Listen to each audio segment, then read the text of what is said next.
Control है, दुनिया बोल है, तेरी दुनिया बोल है। बिस्मिल्लाहिर्रहमानिर्रहीम, अस्सलाम वालेकुम Pakistan and a very good morning. कैसे हैं आप सब? आई होप आप सब खैरियत से होंगे। और अस्सलाम वालेकुम तलहा। वालेकुम अस्सलाम वर्दा, आप खैरियत से हैं? तबीयत बखैर है आपकी? अल्लाह का शुक्र। आप बताइए आप कैसे हैं? अल्लाह का शुक्र। कैसी गुजरी आपकी रात? सही तरह सो पाई आपके? नहीं अल्हम्दुलिल्लाह अच्छी। कि अब नॉर्मल रूटीन स्टार्ट हो गया है ना, वीक डेज हमारे स्टार्ट हो गए हैं। यूजुअली वीकेंड्स पे हमें हमेशा होता है कि भाई आप लेट सोते हैं, सुबह फिर उठा नहीं जाता। हमेशा कहते हैं कि भाई अक्सर मंडे ब्लूज हो रहे होते हैं कि भाई सुबह सुबह कौन उठे। लेकिन आपको पता है एक बहुत अच्छी खबर है आज हमारे पास। क्या वर्दा? अरे आपको पता है कि इस दफ़ा फिर से एक बार मैं कहूँगी तीसरी दफ़ा मुस्तकिल पाकिस्तान को मौका मिला है कि वो फीफा वर्ल्ड कप 2022 के लिए जो फुटबॉल बनेगी वो पाकिस्तान से बनेगी। ग्रेट, अल्हम्दुलिल्लाह, अल्लाह का शुक्र। आपको पता है कौन बना रहा है? ये सियालकोट की कंपनी है जिसका नाम, और तीसरी बार ये मिली है, सियालकोट की कंपनी है जिसका नाम है फॉरवर्ड स्पोर्ट्स। और ये फॉरवर्ड स्पोर्ट्स कंपनी है, ये सियालकोट की सबसे बड़ी कंपनी है फुटबॉल बनाने वाली। और मुसलसल तीसरी बार इनको ये एजाज़ हासिल हुआ है कि ये सॉकर की फुटबॉल जो है ये बना रहे हैं फीफा वर्ल्ड कप के लिए। से पहले 2014, 2018 में भी इन्होंने फुटबॉल्स बनाई थी। जी हाँ। और ये इस दफा 3000 फुटबॉल्स बना रहे हैं। साथ साथ अल रहला का नाम दिया गया इस बॉल को।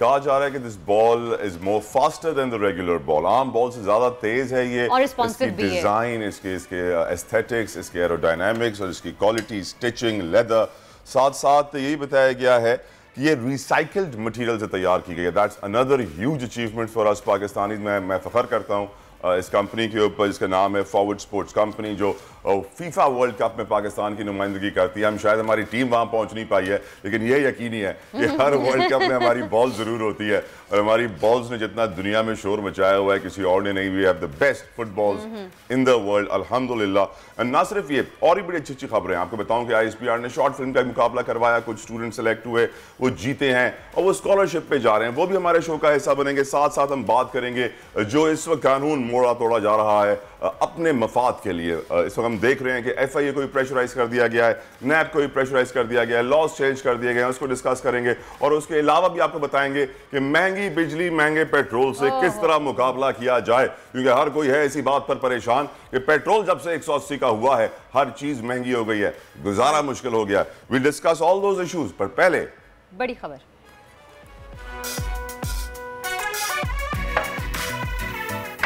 पहले मोटरवे, फिर मोटरसाइकिल और अब ट्रेन। क्या किसी राह गुजर पर आबरू महफूज है किसी की या नहीं?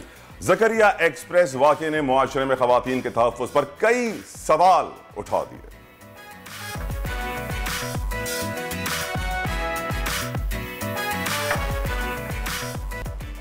महंगा पेट्रोल और इससे भी महंगी बिजली, बढ़ती महंगाई में तवानाई के हुसूल के मुतबादिल क्या हैं? प्रोग्राम में बात होगी। वसाइल कम लेकिन कंटेंट में दम। बगैर सहूलियात के बामकसद फिल्में भी बनाई जा सकती हैं। ISPR के शॉर्ट फिल्म मुकाबले से साबित हो गया। और एहसन खान की नई शाहकार के साथ जबरदस्त एंट्री रहबरा सिनेमा घरों में धूम मचाने आ रही है। फिल्म की कास्ट से आज मुलाकात करवाएंगे।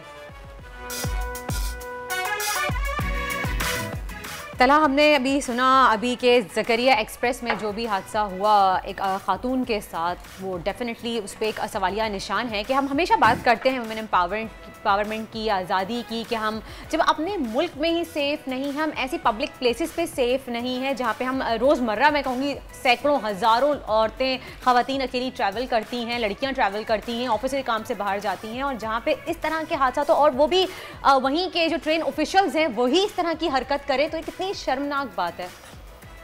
Very sad. अल्लाह हम पे रहम फरमाए। हम जिस नहज पे आ खड़े हुए हैं वर्दा, बहुत बहुत अफसोस की बात है। मैं ये कहूँगा कि हमारे मुल्क में लिखता है इस्लामिक रिपब्लिक ऑफ पाकिस्तान।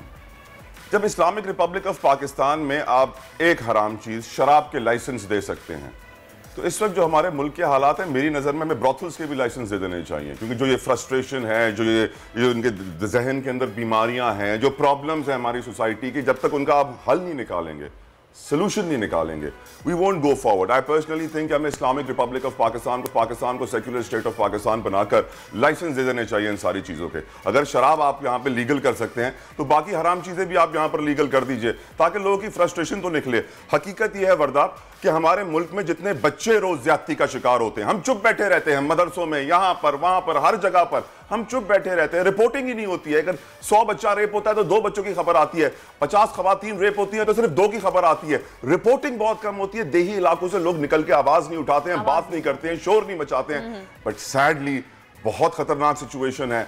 हम मिनहसल कौम एक ऐसी डेड एंड पे आ खड़े हुए हैं जहां पर कोई रास्ता नहीं है, अंधेरा ही अंधेरा है, और अगर हमने खुद अपने लिए रोशनी नहीं की तो हम हमेशा गुमराह रहेंगे। तलहा, पता है अफसोस की बात यह है कि कोई आवाज नहीं उठाता, और अगर आवाज उठाते भी हैं तो उस पर कोई एक्शन नहीं लिया जाता। जब तक हम इस पे स्ट्रिक्ट एक्शन नहीं लेंगे और सजाए मौत ना दें इस तरह के जो कहेंगे कि क्रिमिनल्स हैं, जो इस तरह की जो ज्यादती का निशाना बनाते हैं खुसूसन बच्चियों को, खवातीन को, ये मेंटली सिक होते हैं। लाइक इनमें मैं नहीं कहूँगी कि इंसानियत बाकी होती है, they are mentally sick, I am clearly saying they are mentally sick. और इनके ऊपर जब तक स्ट्रिक्ट एक्शन नहीं लिया जाएगा, जब तक इनको फांसी पर नहीं लटकाया जाएगा, या फिर कहते थे ना तलहा के हम जब हम इस्लाम की बात करते हैं कि आप संसार कर देते थे लोगों को, कि इतनी इबरत आप उनको इबरतनाक उनको मौत देते थे कि सारा जमाना देखे और दोबारा किसी में करने की हिम्मत ना हो। आप देखें ना, अगर आप इंटरनेशनल कंट्रीज पे हम चले जाएं वहां पे, तो वहां पे इतनी सख्त कड़ी सजा दी जाती है चोरी की, डकैती की। आप मुझे बताएं वर्दा, पाकिस्तान में जितने ब्लास्फेमी केस हुए हैं ना, आज तक किसी को सजा नहीं हुई है। बड़े बड़े केस चलते रहते हैं और बड़े बड़े लोग आराम से बाहर चले जाते हैं। सैडली हमें सोचना होगा कि हम किस राह पर जा रहे हैं। इस्लामिक रिपब्लिक ऑफ पाकिस्तान है तो फिर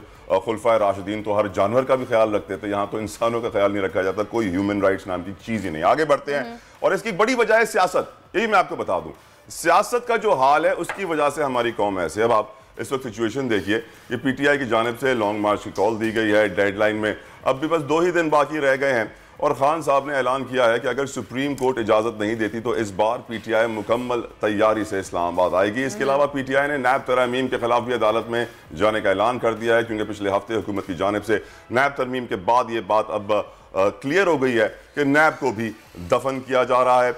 और अदालत के गुज़िश्ता रोज़ के रिमार्क से भी वाज़े हो रहा है कि अब नैब अफसरान को भी 5 साल तक सजा हो सकती है। और वज़ीर आला सिंध का बयान भी आ चुका है कि नैब पर हम केसेस करेंगे, जो हमारा खर्चा हुआ है नैब के ऊपर, सारे लॉयर्स वगैरह का, वो सब हम निकालेंगे नैब के अंदर। तो नैब इस्लाहात के बाद अब तशरीयात सामने आ रही हैं, सारी सूरत-ए-हाल को हम डिस्कस करेंगे। नैब को खत्म कर दिया जाए, दफन कर दिया जाए, और आप उस पे जो है वो नॉट जस्ट नैब FIA जो भी केस कर रहा है सबको खत्म कर दो।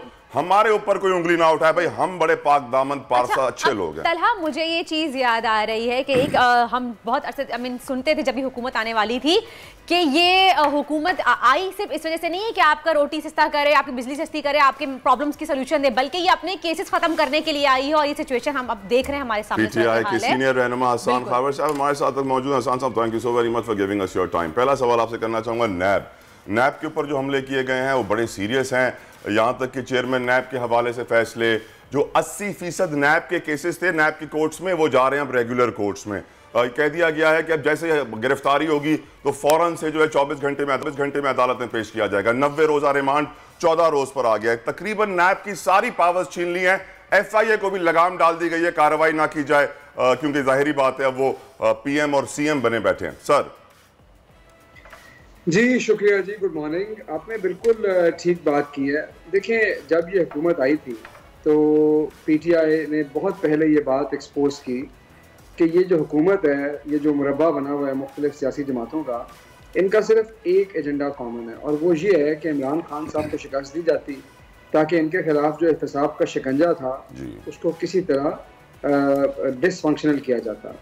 तो इन्होंने अपने आप को NRO 2 देना था। जो नैब के कानून में तरमीम है, इसको जिस तनाजुर में देखना चाहिए, सबसे पहले तो ये है कि इस हुकूमत ने आते ही FIA के साथ क्या किया, कैसे लोगों को जबरी रुखसत पे भेजा गया, कैसे प्रोसिक्यूटर को अदालत में पेश होने से मना किया गया, और कल जो सिकंदर जुल्करनैन साहब की बात सामने आई है उससे ये बात बिल्कुल वाज़ेह हो गई, और उसमें किसी तरह का कोई शक व शुबा नहीं रहा।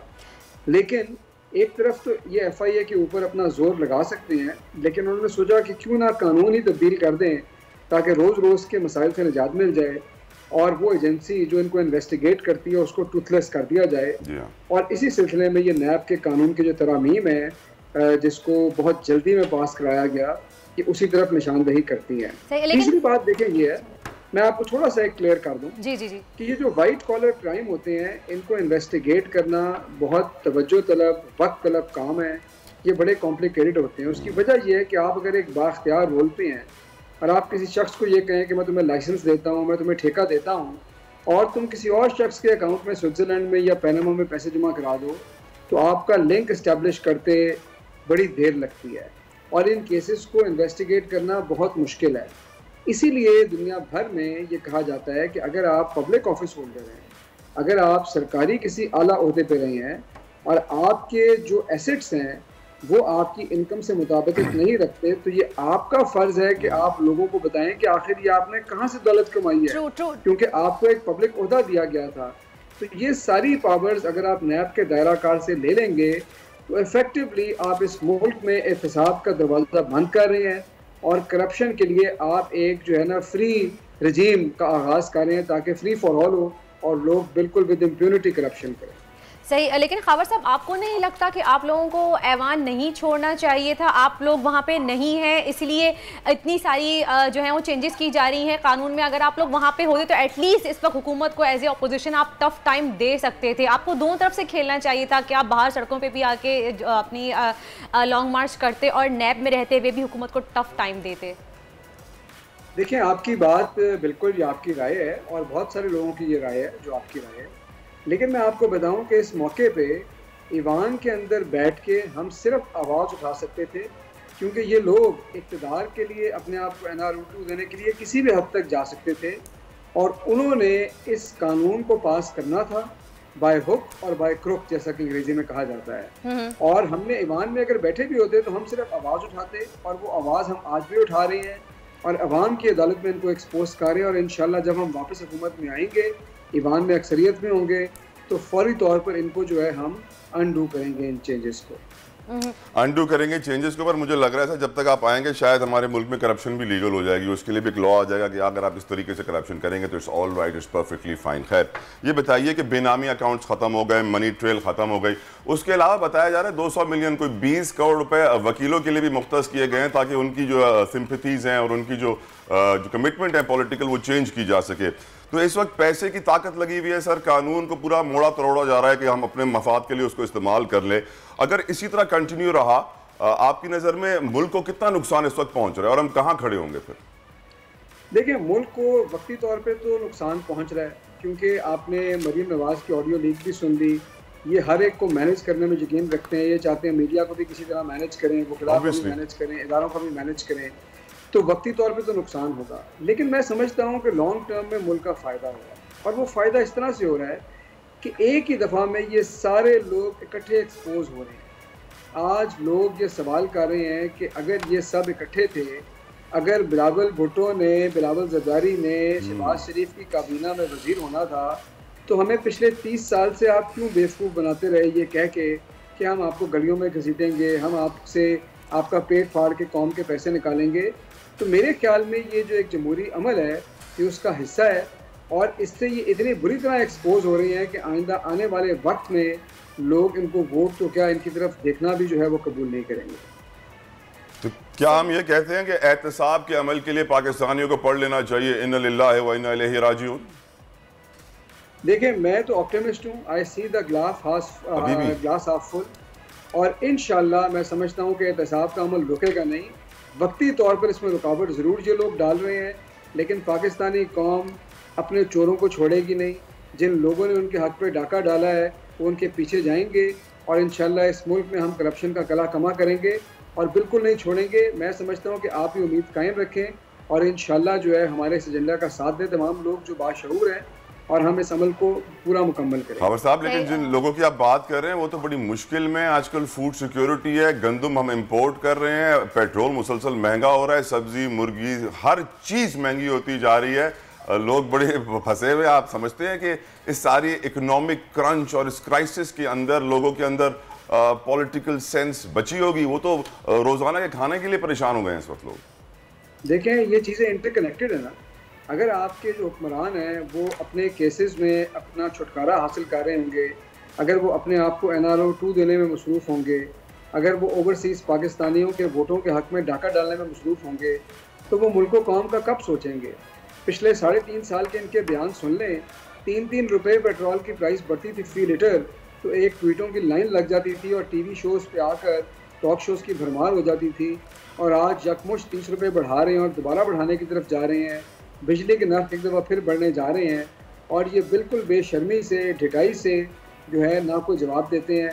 पिछले 3.5 साल इन्होंने राइट खबर साहब, वक्त की कमी है। Thank you so very much for giving this time. लेकिन यकीनन सॉल्यूशंस की तरफ हमें जाना चाहिए और मैं समझता हूं कि इस वक्त एहतसाब के अमल को किल करना, नैब को दफन करना, FIA के पर काटना इस बात की निशानी है कि मुल्क में कुछ सही नहीं हो रहा। वर्दा बिल्कुल, और हम देख ही रहे हैं किस तरह से हुकूमत अपने हिसाब से हर चीज़ को मोल कर रही है, अपने सारे जो कवानीन हैं वो अपने हिसाब से मोल कर रही है कि ताकि उनको किसी चीज़ में प्रॉब्लम का लेकिन आज प्रोड्यूसर साहब ने बड़ा अच्छा काम है किया है कि लोगों को सोल्यूशन भी दिया है, रास्ता भी दिखाया है। क्योंकि हम जानते हैं कि महंगी बिजली, महंगी पेट्रोल की वजह से लोग बड़ी मुश्किलात का शिकार हैं। अभी तो बिजली बम भी गिरने वाला है ना, आपका 7 रुपए यूनिट पर यूनिट कंटिन्यूसली बढ़ रहा है। मुस्तकिल बढ़ रहा है। कभी बिजली सस्ती हुई नहीं है, बिजली कंटिन्यूसली महंगी हुई है। लेकिन जो सोल्यूशन आज हमारे प्रोड्यूसर साहब ने प्रोवाइड किया है वो है सोलर पावर के हवाले से, सूरज से बनने वाली बिजली। क्योंकि महंगा पेट्रोल इस वक्त महंगी बिजली का बायस बन रहा है। आम आदमी पिस चुका है, बिजली का बिल भी मुसलसल बढ़ रहा है, गाड़ी का पेट्रोल बिल भी मुसलसल बढ़ रहा है,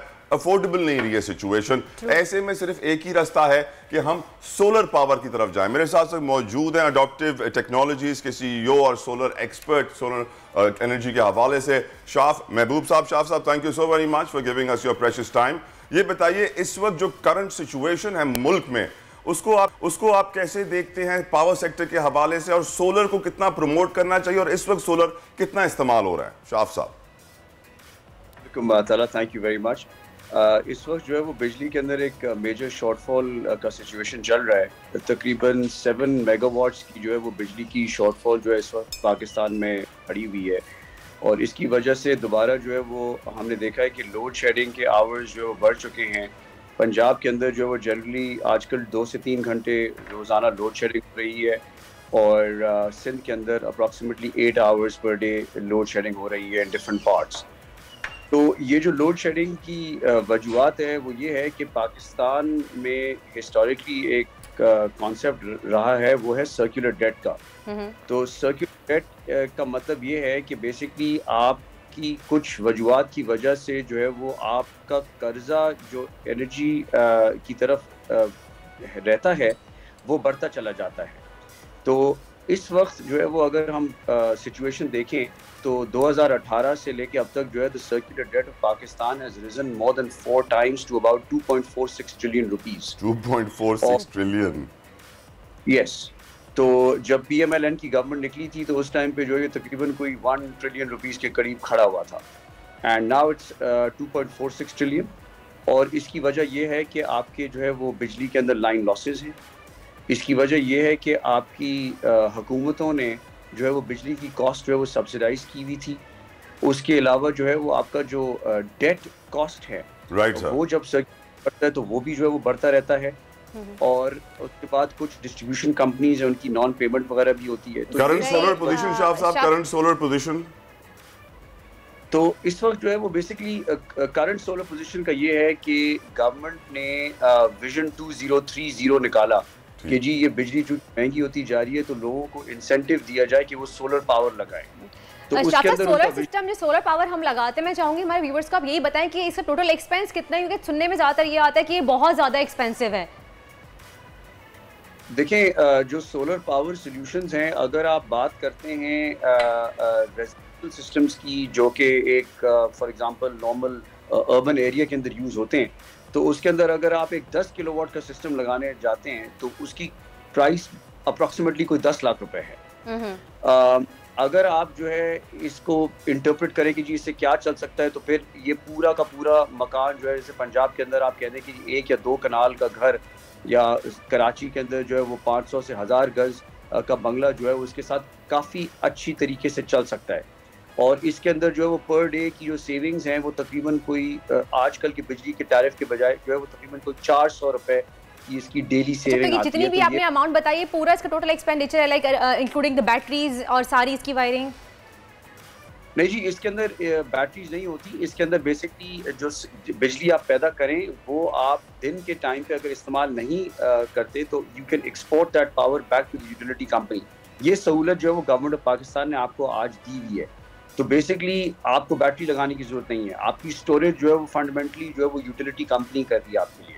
शाह साहब, तो लास्ट 15 सेकंड्स है, मुझे आप रिकमेंडेशन जल्दी से बता दें। जी देखिए, मेरी रिकमेंडेशन ये है कि इस वक्त स्टेट बैंक ऑफ पाकिस्तान ने जो 6% पे चीप फाइनेंसिंग का ऑप्शन लोगों को दिया हुआ था, जिसकी वजह से सोलर एनर्जी का स्प्रेड बहुत बड़ा हुआ था। ये आजकल इन्होंने वो रोकी हुई है। मेरी रिक्वेस्ट है गवर्नमेंट ऑफ पाकिस्तान से कि जी ये आप ना रोकें, क्योंकि इस वक्त जो हालात है मुल्क के अंदर, उसके अंदर ये अडॉप्शन बहुत ज़रूरी है। हमने अपना ऑयल इंपोर्ट बिल कम करना है, जिससे हमारा फॉरेन एक्सचेंज जो वो डिप्लीट हो रहा है और हमारी करेंसी जो है वो अंडर प्रेशर है। तो अगर आप सोलर एनर्जी को चीप फाइनेंसिंग पे तो we can definitely thank you so very much. Adoptive technologies के सीईओ शाफ महबूब साहब हमारे साथ मौजूद थे। उन्होंने वाज़ेह किया है कि जो बैंक की तरफ से थी वो बंद हो गई है। वो फाइनेंसिंग बहुत जरूरी है, चीप फाइनेंसिंग सोलर को प्रोवाइड की जाए। सर्कुलर डेट की सिचुएशन उन्होंने बताई 2.46 ट्रिलियन 2460 अरब रुपए इस वक्त पाकिस्तान में जेर गर्दिश करते हैं। पावर सेक्टर के बड़ी सी सीरियस सिचुएशन है। हल एक ही है, सोलर पावर जल्दी से आ जाइए। एक ब्रेक के बाद गुफ्तगू जारी रहेगी। आजकल जिंदगी ही सुबह आउट ऑफ कंट्रोल है, दुनिया बोल है, तेरी दुनिया बोल है। वेलकम बैक टू दुनिया बोल है। प्रोग्राम के आगाज में हमने आपको बताया था एक खास रहला फुटबॉल के बारे में। अब आपको वर्दा बताएंगे एक खास पाकिस्तानी फुटबॉलर के बारे में।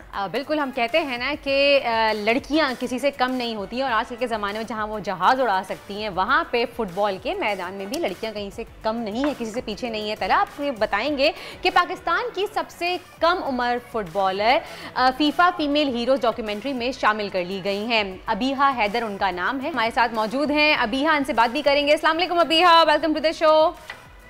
अस्सलाम वालेकुम, thank you for having me on the show. जी अभी ये बताइएगा सबसे पहले तो आप मुझे कि आपने 2 वर्ल्ड रिकॉर्ड्स भी में आपका नाम आया है Guinness book of world records में। जी बिल्कुल बिल्कुल। जी मैं चाहूँगी हमारे व्यूवर्स को उसके बारे में बताएं कि 70 घंटे फुटबॉल आपने खेली और उसमें फिर आपने वर्ल्ड रिकॉर्ड कायम किया।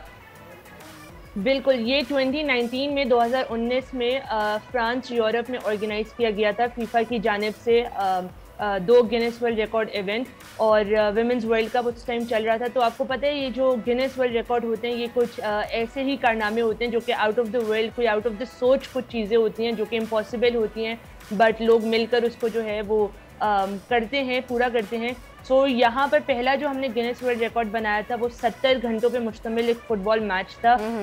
3-3.5 दिन वो मैच चलता रहा था, बिल्कुल भी नहीं रुका था। और जो प्लेयर्स थे हम रोटेशनल बेसिस पे खेल रहे थे।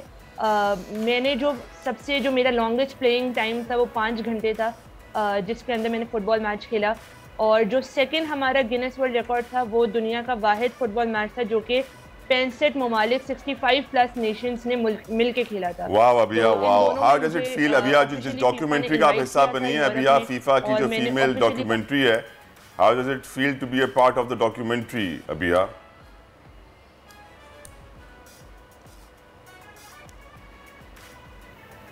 अबिया आपको आवाज आ रही है? Abiya can you hear us? आवाज आ रही है? अब आ रही है। अभी मैं आपसे पूछ रहा था इस फीफा की जो डॉक्यूमेंट्री का आप हिस्सा बनी है, कैसा लगा आपको? बिल्कुल, I mean, एक फुटबॉलर के लिए या किसी भी कोई प्लेयर है उसके लिए जो सबसे बड़ी अचीवमेंट होती है या जो सबसे बड़ी एक ड्रीम होती है वो उसकी टॉप मोस्ट बॉडी अगर उसको रिकग्नाइज करे या फीचर करे, सो वो एक बहुत बड़ी इंपॉर्टेंट चीज़ होती है।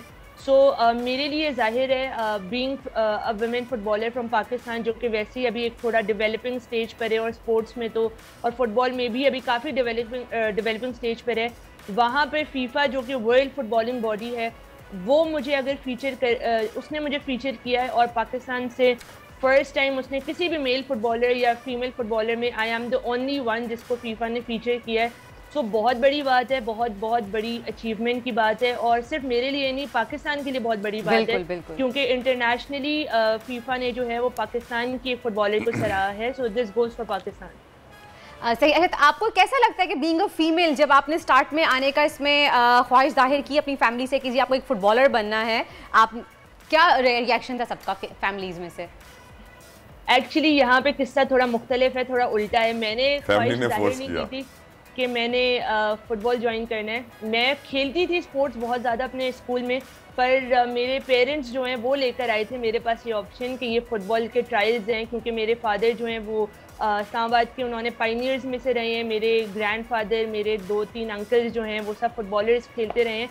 तो मेरे पास ये ऑप्शन आई थी जिसमें मैं बिल्कुल इंटरेस्टेड नहीं थी, बट फैमिली की खुशी के लिए मैंने स्टार्ट किया, ट्रायल्स दिए। वाह, यकीनन आपकी फैमिली को सलाम है। आप जहाँ पर हैं उसमें आपके पेरेंट्स का, आपके ग्रैंड पेरेंट्स का बहुत मेजर रोल है। A lot of females would be watching you right now. Pakistan की बहुत सारी लड़कियां आपको सुन के ये सोच रही होंगी, यार क्या मैं भी फुटबॉलर बन सकती हूँ? क्या जवाब देंगी उन्हें आप?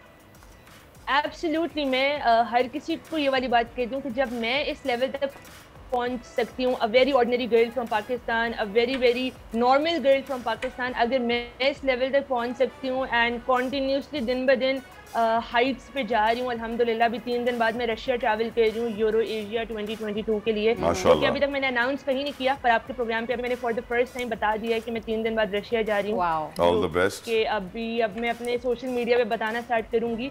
तो एक दफ़ा आप किसी भी चीज़ में अपना हार्डवर्क स्टार्ट करते हो, अपनी कंसिस्टेंसी, अपनी कमिटमेंट शो करते हो, तो फिर भले ही बहुत ज़्यादा फेलियर्स भी आते हैं, बट जो आपकी कामयाबी की जो सीढ़ियाँ हैं वो आप चढ़ते रहते हो। चलें जी, ज़बरदस्त। थैंक यू सो मच अभी आपने हमें कीमती वक्त देने के लिए, and wish you all the best. और ये बहुत मिनट होता है तला कि being a Pakistani and female Pakistani, आप इतनी बड़ी एक फीफा की डॉक्यूमेंट्री में आप शामिल हुए, और फिर आप देखें ना लड़कियां आजकल कितना ज़्यादा स्पोर्ट्स में आगे बढ़ रही हैं तला। 5 घंटे कंटिन्यूस फुटबॉल खेलना, आप समझ रही है कितना इम्तिहान होता है, कितना मुश्किल होता है। प्रोफेशनल मैच 90 मिनट्स का होता है। मुझे खुशी बढ़ता है इस बात की ज़्यादा हुई है कि हमारी यूथ, हमारे नौजवान क्रिकेट के अलावा दूसरे स्पोर्ट्स पर भी तवज्जो दे रहे हैं। फुटबॉल की बात करें, football is the highest earning athlete in the world. सबसे ज्यादा कमाने वाला स्पोर्ट दुनिया में, सबसे ज्यादा एथलीट जिससे पैसे कमाते हैं वो फुटबॉल है। क्रिकेट उसके सामने खड़ा नहीं हो सकता पैसों के मामले में, इतने ज्यादा पैसे फुटबॉल में इन्वॉल्व है। तो I think personally we should, और फिटनेस, जो फुटबॉल में फिटनेस चाहिए होती है, जितनी मुश्किल फुटबॉल है 90 मिनट 45 मिनट्स का हाफ है, कंटिन्यूअसली भागना है। आपका स्टैमिना इतना स्ट्रांग होना चाहिए, आपका स्टैमिना तो ज्यादा होना चाहिए। क्रिकेट में क्या होता है, खड़े रहो बॉल आएगी। नहीं जी, क्रिकेट भी होता है, आप क्रिकेट के फैंस के साथ ना ये चीज नहीं कर सकते, सारे फैंस आपको दुश्मन बन जाएंगे तला। खैर, एक ब्रेक का वक्त हुआ है, देखते रहिए दुनिया बोल है। आजकल जिंदगी ही सुबह आउट ऑफ कंट्रोल है, दुनिया बोल है, तेरी दुनिया बोल है। Welcome back after the break. आप देख रहे हैं दुनिया बोल है, और अभी हमने आपको पाकिस्तान के भी होनहार टैलेंटेड फुटबॉलर से मिलवाया, अबीहा से, और अब आपको पाकिस्तान के कुछ मजीद टैलेंट से हम मिलवाएंगे तला। थोड़े दिनों पहले वर्दा ने गेस्ट बुलाए थे, सलमान साहब उनका कुछ नाम था, और वो 5 मिलियन के करीब उनके सब्सक्राइबर्स थे।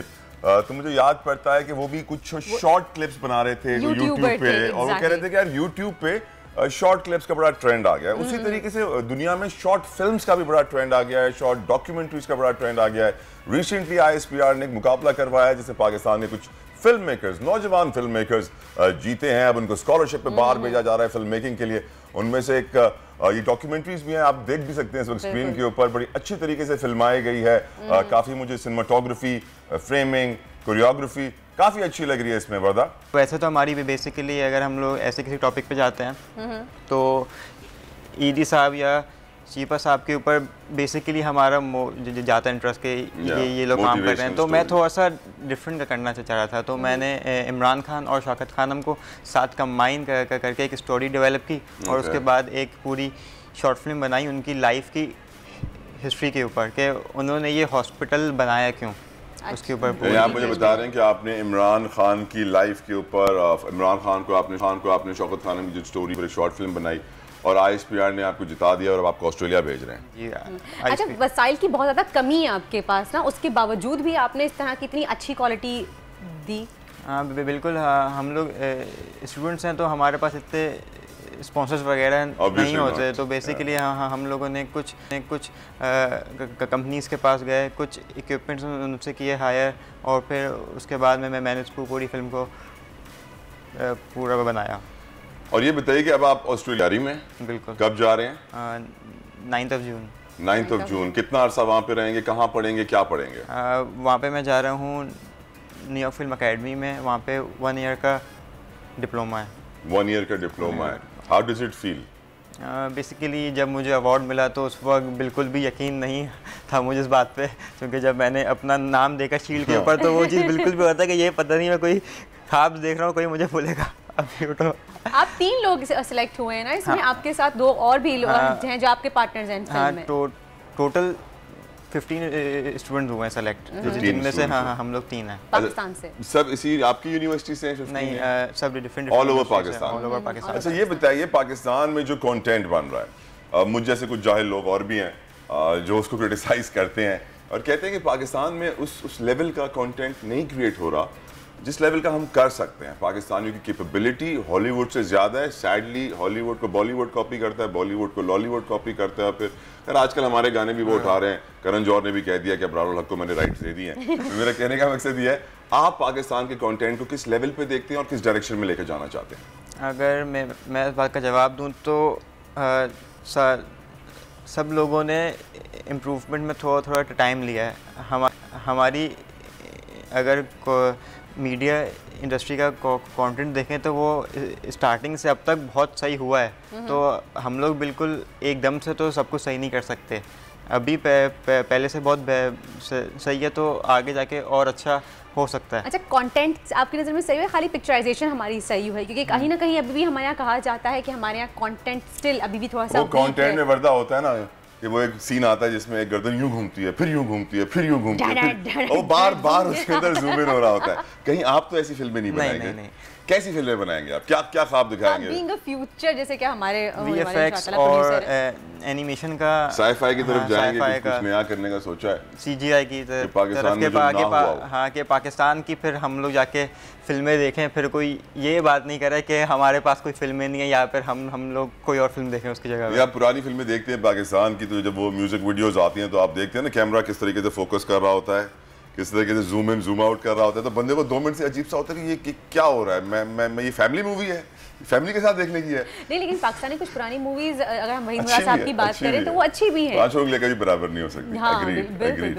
बट इस वक्त आपने इंस्पिरेशन किससे ली? Who was your role model, who was your hero? मेरी इंस्पिरेशन हॉलीवुड से थी। हॉलीवुड में कौन? हॉलीवुड में स्टीवन स्पीलबर्ग को देख रहे थे आप, किसी और को देख रहे थे, बैटमैन देख रहे थे, मार्वल्स देख रहे थे? ज़्यादातर मेरा एनिमेशन की तरफ है, तो अवतार मैंने देखी थी तो मुझे उसकी CGI और वो सब बहुत अच्छा लगा था, जिससे मैं animation, graphics, CGI। And I tell you this, Uzaifa, Pakistan के बहुत सारे ऐसे लोग हैं, मेरे अपने कॉलेज के दोस्त हैं, जो इस वक्त दुनिया की, अमेरिका की नंबर 1 टॉप की एनिमेशन कंपनीज में पाकिस्तानी काम कर रहे हैं। मर्सिडीज की टॉप पोजीशन में पाकिस्तानी काम कर रहे हैं, गूगल की टॉप पोजीशन में पाकिस्तानी काम कर रहे हैं। पाकिस्तानी किसी से कम नहीं है। We wish you all the best, और मैं दुआ करता हूं कि आप मजीद कामयाब अपने करियर में और इसी तरह की बेहतरीन शॉर्ट मूवीज, फिल्म्स, बड़ी मूवीज बनाते रहें और ऑस्ट्रेलिया जाके मजीद टैलेंट सीख कर आएं। अब वर्दा हमें कुछ और बताने वाली है, कोई वीडियो दिखाने वाली है। कप्तान की हो रही है तो हमने कहा क्यों ना कप्तान की आजकल बड़ी वीडियो वायरल हो रही है, जिसमें वो एक बच्चे से मिले हैं, उनकी ख्वाहिश थी बड़े बच्चे से उनकी मिलने की, और सोशल मीडिया पर एक वीडियो है जो काफ़ी वायरल है। हमने पहले भी देखा कि वो एक बच्चे से मिले, उन्होंने ऑटोग्राफ दिया, और फिर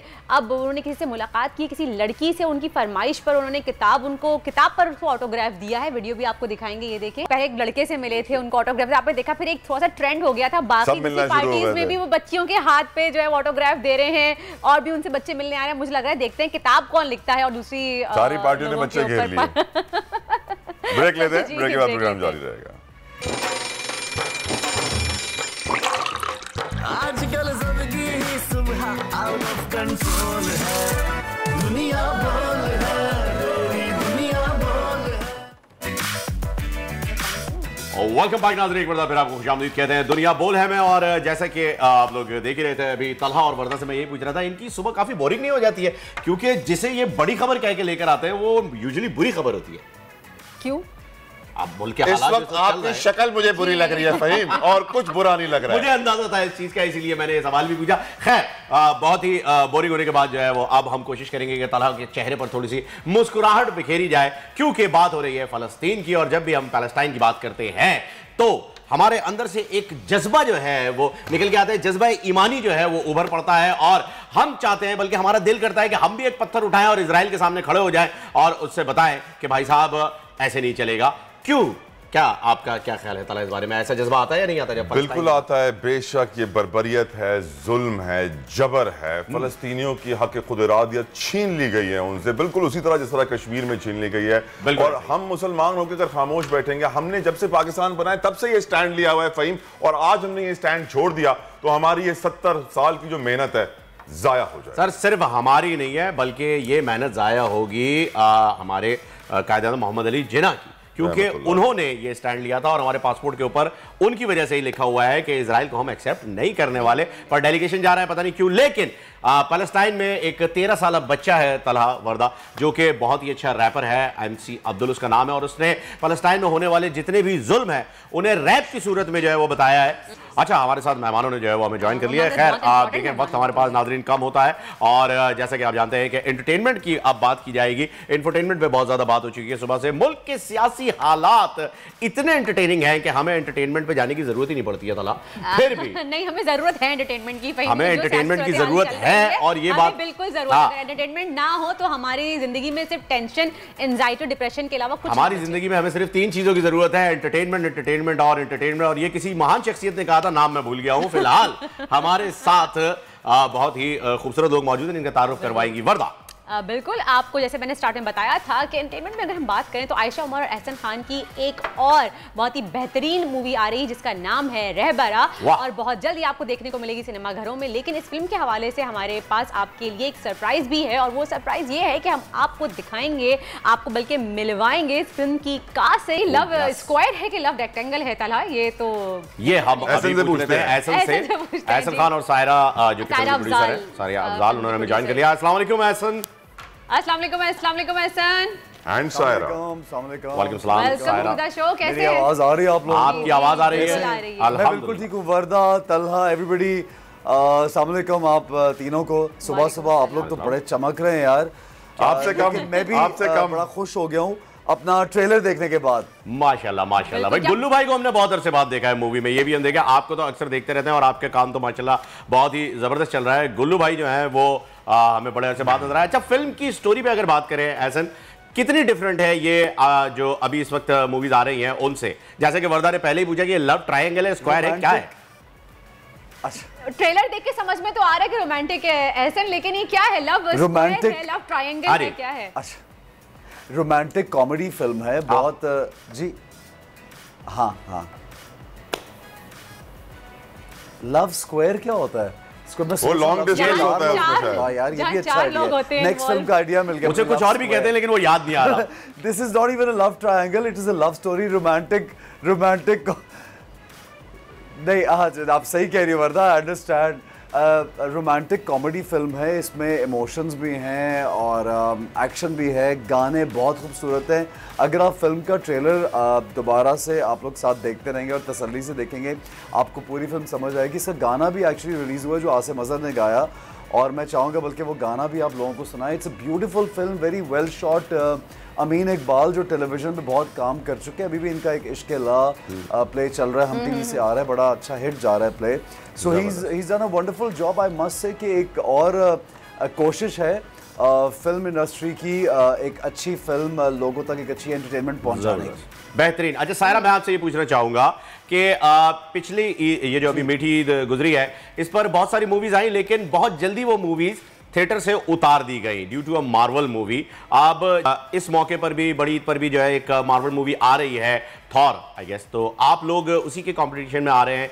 क्या ख्याल है इस मरतबा? कुछ आप लोगों की डील हुई है गवर्नमेंट के साथ कि ऐसा नहीं करना है, पाकिस्तानी मूवीज को ज्यादा स्क्रीन्स देनी है, या फॉरेन मूवीज जो है वो इसी तरीके से डोमिनेट करती रहेंगी हमारी इंडस्ट्री पे? भाई हम जैसे लोगों की डील कैसे हो सकती है? हम जैसे how can we deal with anybody? We have no deal with anybody. We are just relying. Sir dealer अच्छा होना चाहिए, डील हो जाती है। हाँ, ये बात भी तला ही अच्छी बात है।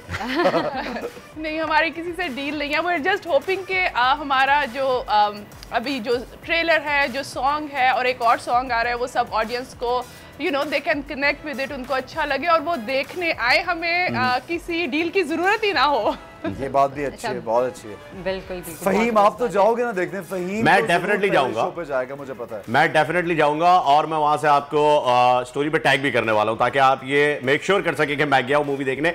और मजे की बात ये है कि मैं हर पाकिस्तानी मूवी देखने के लिए जाता हूं, चाहे वो मुझे अच्छी लगे या ना लगे, पर ट्रेलर देखने के बाद जो है वो बड़ा मजा आया है। और आपकी मूवी जो है वो हमेशा से ही अच्छी, आपकी अदाकारी के हम शुरू से फैन रहे हैं एहसन, तो डेफिनेटली ये मूवी मैं सिर्फ और सिर्फ आपकी वजह से देखने के लिए जाऊंगा। नहीं, मैं भी देखने जाऊंगी मूवी एहसन की। और एहसन तो वैसे एक हमारा फैन मोमेंट भी है ना, जरूरी है। बिल्कुल जरूरी, डेफिनेटली जरूर जाऊंगी देखने, बहुत जरूरी है। बिल्कुल। अच्छा सायरा, मैं आपसे बीइंग अ प्रोड्यूसर मैं आपसे ये जानना चाहूंगा, मैं सायरा से एक मिनट एहसन ये पूछना चाहूंगा कि इस वक्त बहुत ही हमारी इंडस्ट्री जो है वो स्ट्रगलिंग पीरियड पे गुजर रही है। कोविड के बाद सिनेमा हॉल जो है, सिनेमा मालिकान जो हैं वो भी काफ़ी बर्बाद हाल हमें नजर आए हैं, जो उन्होंने रीज़न दिया था पिछली मरतबा। ऐसे मौके पर, ऐसे माहौल में मूवी बनाना, ये आपकी अपनी ख्वाहिश थी या आपने बिजनेस पॉइंट ऑफ व्यू से ही सोचा था कि नहीं हम इस वक्त में भी जो है वो कुछ रेवेन्यू जनरेट कर सकते हैं? नहीं, देखिए हमने मूवी तो कोविड से पहले स्टार्ट की हुई थी and we were done with the movie except one sequence, और हमारा प्लान तो था ये कोविड से पहले रिलीज करने का। तो कोविड इसमें आ गया मूवी में, मूवी का ऑलरेडी प्लान था। And right now we are excited, we know कि फॉर 2 years हमारा सिनेमा और सब कुछ दे वर क्लोज्ड, तो वी डिड नॉट नो कि this was going to happen, तो हमने उस तरह से प्लान नहीं किया था। एंड फ्रॉम लास्ट 2 years इतनी अनसर्टेनिटीज थी, वी डिड नॉट नो कि कब स्टार्ट होगा and what would be the response. So actually we are excited कि at least people are coming back to cinema, or at least some business is there. So we are hopeful कि this will be the right time for our movie. सारा एक question जो मैं आपसे पूछना चाहता हूँ, आपको मालूम है मैं ओपनली बताता हूँ पाकिस्तान में कि मेरा कोई कंटेंट की मेरी क्लास नहीं है, मैं हमेशा फारिग फिल्में देखता हूँ और पाकिस्तानी फिल्में मैं देखता नहीं हूँ। क्या वजह है? मेरे जैसे बहुत सारे लोग हैं सायरा जो लॉलीवुड से थोड़ा सा दूर हटे हुए हैं, उनको अट्रैक्ट करने के लिए, वापस इंडस्ट्री की मूवीज में दिखाने के लिए हमें क्या करना पड़ेगा? क्योंकि उनकी कंप्लेंट यही होती है कि there is nothing new, it's the same old love triangle, वही चीज दोबारा नई पैकेजिंग, नई रैपिंग के साथ, नए गानों के साथ, नए जगहों के साथ वो शूट करके आ जाते हैं। पाकिस्तानी फिल्मों का कंटेंट आपकी नजर में इस वक्त किस लेवल पर है, and how can we bring those people जो पहले सिर्फ हॉलीवुड की या बॉलीवुड की फिल्म देखते थे कि आप पाकिस्तानी फिल्में भी देखना शुरू करें?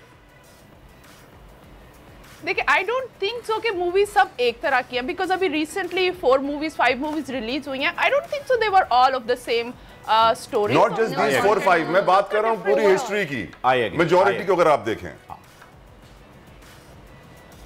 या बट फिर यू मेक द जो मूवी होती है according to what audience like. अगर हमने भी यही सोच के बनाई थी कि ऑडियंस किससे ज्यादा कनेक्ट करेगी, और एज फॉर एज कंटेंट और लोकेशंस, एटलीस्ट हमारी मूवीज में बहुत लोकेशंस है, हमने बहुत ट्रैवल करके किया है। हमारी most of the movie is outdoor, so we try to do something different and same goes. यानी सारा what is more important, commercialism या क्लास?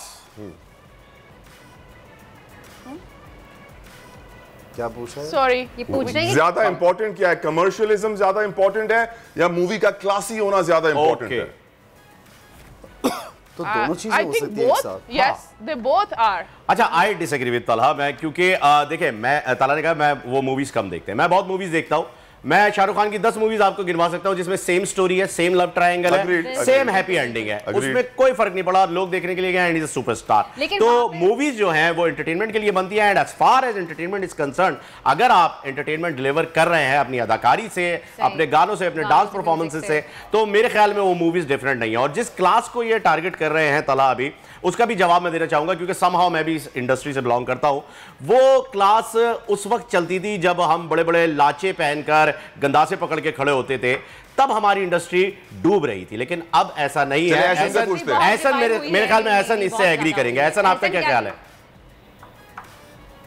अच्छा, मैं ये समझता हूँ फहीम और तलहा, आप लोग ज़ाहिर है कि डिबेट है बहुत बड़ी, बट सबसे पहले तो हमें समझना ये है कि जब हम कंपैरिजन करते हैं तो हमें ये सोचना है कि पाकिस्तानी फिल्म जो 5 या 6 करोड़ में बनती है, वो पहले तो इंडियन 2.5 करोड़ बनता है, और फिर डॉलर्स में आप देख लीजिए कितना बनता है। तो वहाँ पे तो एक एपिसोड जो आजकल नेटफ्लिक्स पे आता है उसका भी ये बजट नहीं होता, first of all. So the comparison is like you can't compare, you know, it's impossible to compare. मतलब सवाल ही पैदा नहीं होता। दूसरा ये कि अपने वसाइल में रहते हुए अभी जो ईद पे फिल्में लगी कोविड के बाद, आई वॉज प्लेजेंटली सरप्राइज्ड कि 4-5 फिल्में बहुत अच्छी बनी हुई थी। आप देख लीजिए किसी फिल्म के बारे में किसी एक ऑडियंस ने आके ये कहा हो कि यार ये फिल्म बड़ी बुरी थी या बड़ी स्टूपिड फिल्म थी।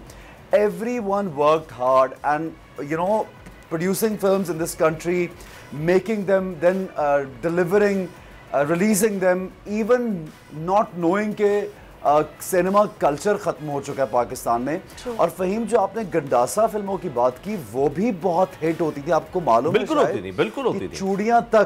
चूड़ियाँ के आने तक उसके बाद भी चूड़ियाँ जो शायद 1 करोड़ में भी नहीं बनी थी और उसने उस जमाने में शायद 20 करोड़ से ऊपर किया था। हाईली चूड़ियाँ made a lot of people, a lot of new producers, so you can't say कि वो भी फिल्म अच्छी नहीं थी। वो जो मैसेज देखने वाले हैं वो राही साहब को भी एंजॉय करते थे, अंजुमन साहिबा को भी एंजॉय करते थे और वो मोहम्मद अली ज़ेबा को भी एंजॉय करते थे। न्यू एज सिनेमा में आप और मैं कंपैरिजन में पड़ गए हैं कि नेटफ्लिक्स रोज आपके घर में फ्री अवेलेबल है। मेरा यहाँ पे एक सवाल होगा। such great films to watch। जी ऐसे पहले भी हम बात कर रहे थे कि आपकी भी ईद पे मूवी रिलीज हुई थी चक्कर, वो भी उसी में थी जो 5 दिन बाद सिनेमा घरों से हटा दी गई थी। तो इसमें क्या रीजन एक ये भी है जहाँ पे हम देखते हैं कि पहले सिनेमा के टिकट जो है बहुत रीजनेबल होते थे कि इजीली हर किसी की पहुंच में होते थे और अब ऐसा नहीं है, तो लोग थोड़ा सा डरते हैं स्पेंड करते हुए पाकिस्तानी मूवीज पे भी रादर देन कि वो कोई हॉलीवुड की मूवी देख लें। क्या ये भी एक रीजन है कि टिकट बहुत ज्यादा एक्सपेंसिव हो गए? अच्छा वर्दा, फिल्में कोई भी हटाई नहीं गई थी अंग्रेजी फिल्म के लगने के बाद, उनको टाइम उनका कम कर दिया, यानी अगर स्क्रीन्स लिमिटेड कर दी गई थी, एक शो मिल रहा था तो हटाई, क्योंकि फिल्म्स तो अभी तक चल रही हैं, फिल्में तो अभी तक चल रही हैं और मेन टाइमिंग्स देखें। फिल्म मैं जब एंटरटेनमेंट के लिए निकलूंगा मैं 8 बजे या 9 बजे या एक अच्छे बेहतर टाइम पे वीकेंड पे निकलूंगा। मैं सुबह 11 बजे अगर कोई फिल्म लगी होगी शायद नहीं देखूंगा, रात को 12:30 एक फिल्म लगी होगी मेरे लिए देखना मुश्किल होगा बच्चों के साथ, फैमिली के साथ। सो ये टाइमिंग का एक प्रॉब्लम हुआ और शोज का इशू हुआ जिसकी वजह से फिल्म की अर्निंग्स में बहुत नुकसान हुआ, जो कि फुटफॉल वाज वंडरफुल। ईद पे सारे शोज हाउसफुल थे, हर फिल्म के यार आप लोग देख रात 3:30 बजे, sorry to break you here Ehsan, रात 3:30 बजे वाला शो मुझे मिला था ईद के चौथे दिन, रात 3:30 बजे जाके मैंने मूवी देखी है, हाउसफुल था। वो ऑफ कोर्स आपको देखकर रात के 3:30 बजे वाला ही टिकट देंगे फहीम, वो तो होता ही है, लेकिन मैं यही तो बोल रहा हूं कि ऐसे थोड़ी लाइटर साइड गुफ्तगू करते हैं, बहुत सीरियस हो गए हम ब्रो।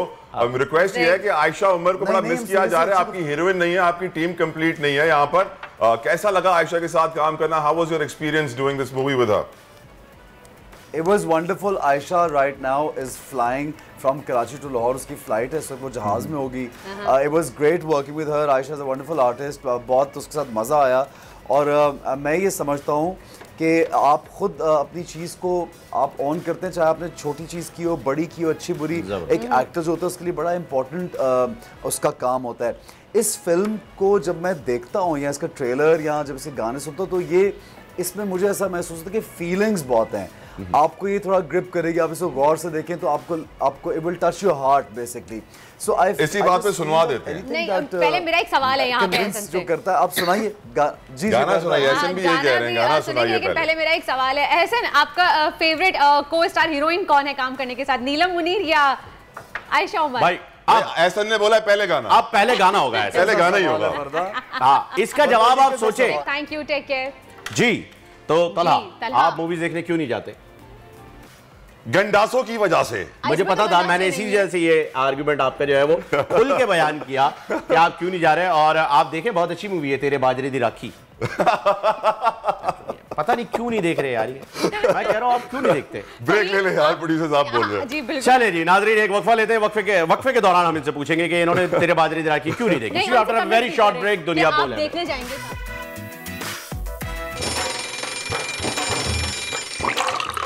आजकल जिंदगी ही सुबह आउट ऑफ कंट्रोल है, दुनिया बोल है, तेरी दुनिया बोल है। Welcome back after the break. आप देख रहे हैं दुनिया बोल है और अब हम आपको मिलवाएंगे एक ऐसी हस्ती से, एक ऐसे मैं कहूँगी कि पाकिस्तानी से जो गरीबों के लिए एक इकोनॉमिक्स के अगेंस्ट एक जंग लड़ रहे हैं। सही, बिल्कुल ऐसा ही है। और मैं बल्कि इसे थोड़ा सा और एलैबोरेट करता चलूँ तो मैं आपको बताऊंगा कि देखिए, जो भी इंसान जब भी थोड़ा सा भी स्टेबल होता है अपने लाइफ के अंदर, वो कोशिश करता है अपने पाँव जमाने के, जैसे ही कुछ तरक्की करने लगता है उसकी ख्वाहिश होती है कि उसके सर पे अपनी छत हो।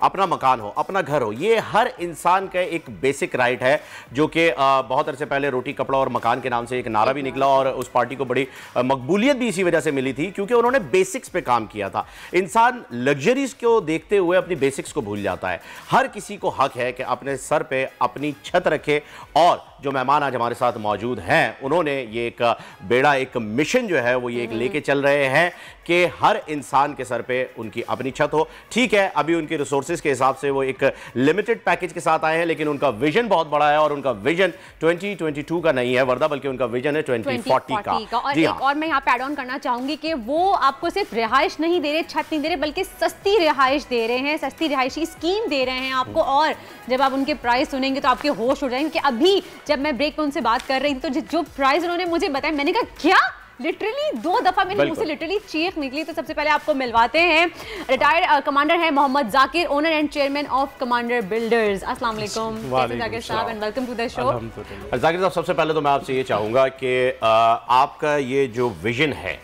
मैं चाहूंगा कि इसे समराइज करके जो है आप हमारी ऑडियंस को ये बताइए कि ये क्या है, बेसिकली आप क्या ऑफर कर रहे हैं, किस तरीके से ये पॉसिबल हो सकता है इन प्राइस में जो आपने हमें बताए थे।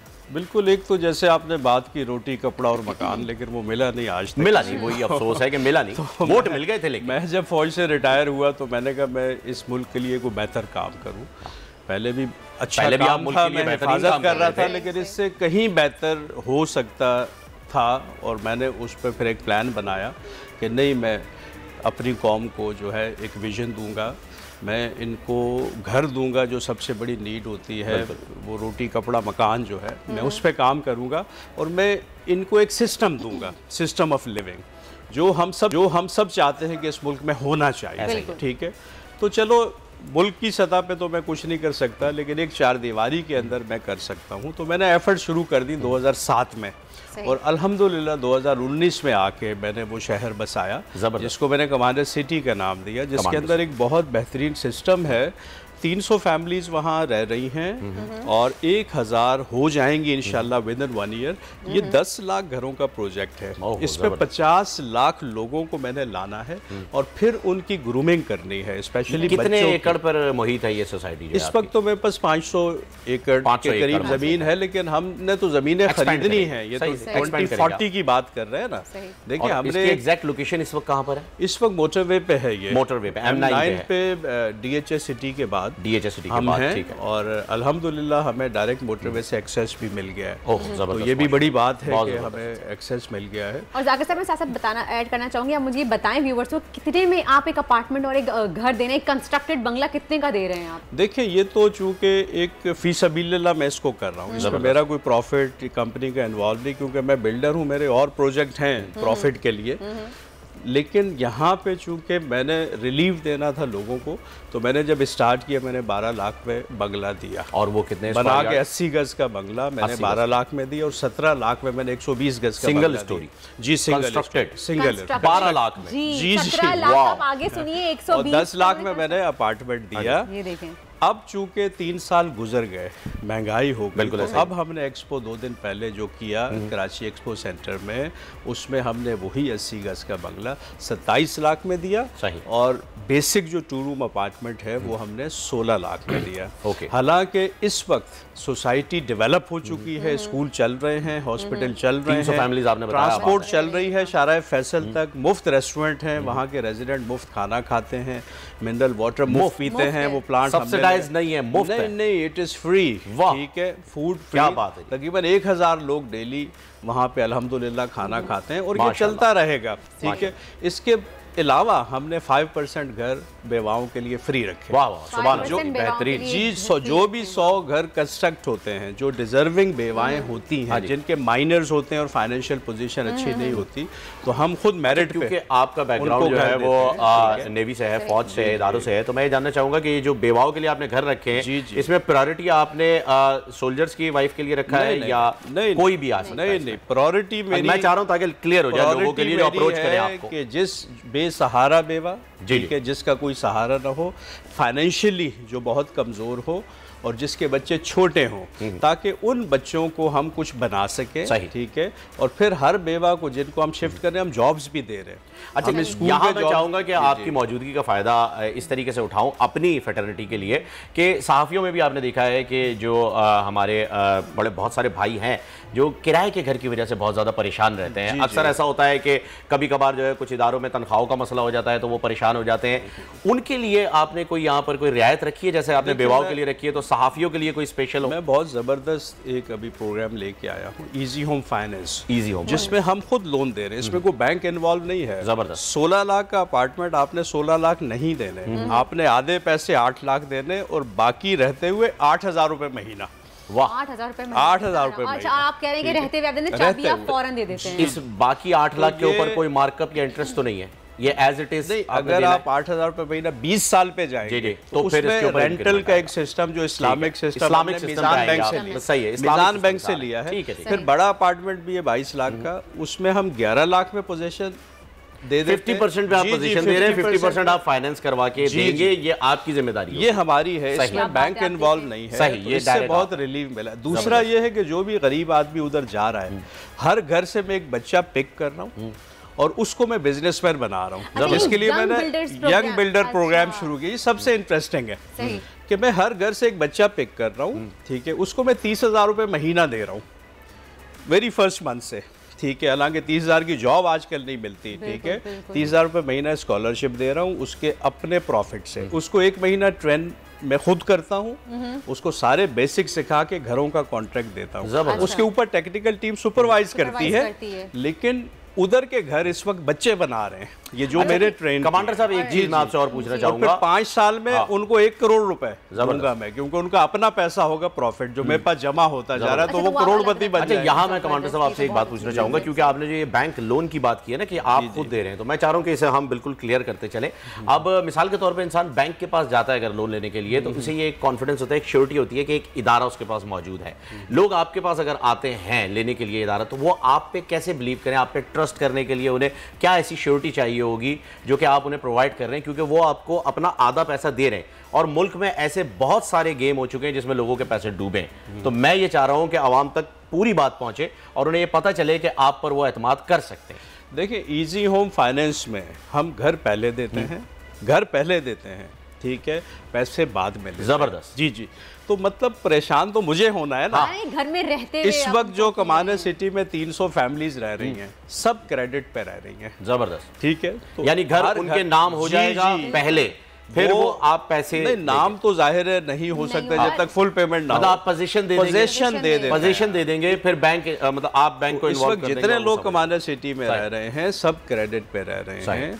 वो सब कोई 20 साल का प्रोग्राम किसी ने लिया है, किसी ने 40 महीने का लिया। अगर आप 40 मंथ लेते हैं तो एग्जैक्ट वही अमाउंट पे करना है। और बलून पेमेंट तो कभी भी की जा सकती है, वो किसी भी अगर वेरी नेक्स्ट मंथ भी अगर आपने करनी हो, नेक्स्ट ईयर करनी हो, तो आप लमसम पे करके उससे निकल सकते हैं। फिर जो कीमतें हमारी हैं वो इंतहाई, मतलब इस कीमत पे तो इस मुल्क में मिल ही नहीं सकता ना। आज के महंगाई के बता रहे हैं कमांडर साहब, नाजरीन जो कीमत ये बता रहे हैं, मैं आपको बताऊं कि इस कीमत का तो आपको अगर आप किराए पे घर लेने के लिए जाएं, डिपॉजिट देना पड़ता है। ये सही बात ये आप किसी इलाके में जाएं, अगर सेंटर सिटी सेंटर में चले जाएं आप, ये डिपॉजिट की रकम बताइए, 10 लाख रुपए, 11 लाख रुपए। और इतनी खूबसूरत स्कीम है कि वहाँ आप अगर जाएंगे आपका दिल खुश हो जाएगा, आपको वहाँ से वापस आने मेरा को दिल कर रहा है कि मैं भी एक प्लॉट ले लूं। खूबसूरत आपकी बातें सुन के मेरा दिल कर रहा है कि मैं भी एक प्लॉट ले लूं। एक दफा विजिट जरूर करें, और जो लोग इस वक्त सुन रहे हैं वो एक दफा विजिट जरूर करें। बिल्कुल, एक दफा विजिट करें, सिस्टम को देखें। अच्छा कमाल साहब, अभी आपने एक्सपो 2022 किया था, तो इसका रिस्पांस कैसा मिला? कि आपने मुझे कहा कि बाकायदा आपने प्रॉपर शटल सर्विस रखी थी जी बिल्कुल। देखिए, इसमें एक तो तकरीबन 20,000 लोगों ने विजिट किया इस एक्सपो को 3 दिन के अंदर।